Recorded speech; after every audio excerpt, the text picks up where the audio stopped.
There is a famous African proverb that talks about the effects people have on each other.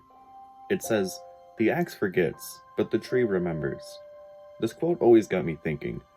It's talking about how if someone hurts or cuts down other people, the people will always remember it, but to that person, it will be so insignificant that they toss it away like last week's newspaper.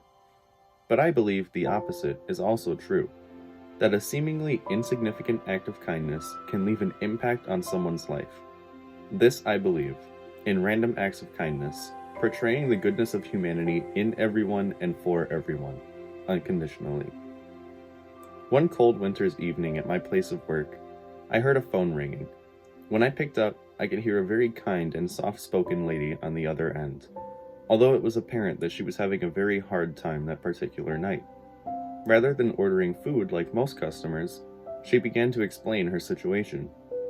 She told me that it was her autistic son's birthday, and she had bought him a new game for his Nintendo Switch, Super Bomberman. I was familiar with the game, having spent many hours playing on retro consoles at home in my room.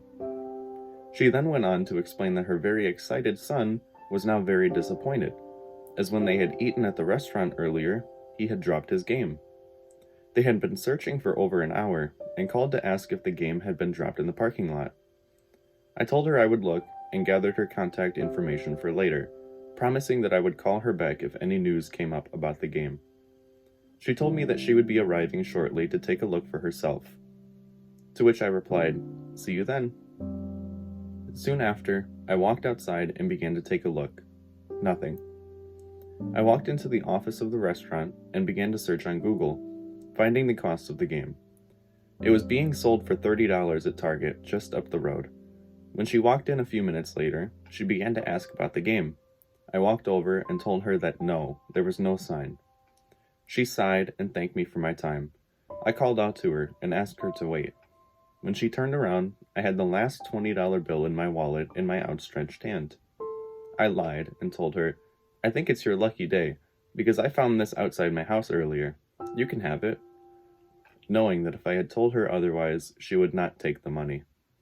The sheer joy that spread across her face when she saw the helping hand is indescribable in words. I told her about the game, how it had meant a lot to me from playing it so much, and that Target was selling the game for $30. I pointed her in the right direction and sent her on her way. I never heard back from her, not by phone or in person. I like to think that my small act of kindness saved that kid's birthday by replacing the lost game that he had been looking forward to playing. To me, that $20 was 2 hours of my time at work, close to nothing. It had so much more value to the people I helped. To the mom, it was a saved birthday and a feeling of relief. It was hours of pressure being lifted off of her shoulders. For the child, it was a new game and a saved birthday. It was hours of entertainment and memories to be made. This I believe, in Random Acts of Kindness, brightening someone's day not because I have to, but because I want to. Because the value of kindness is way more than $20 can buy anywhere else.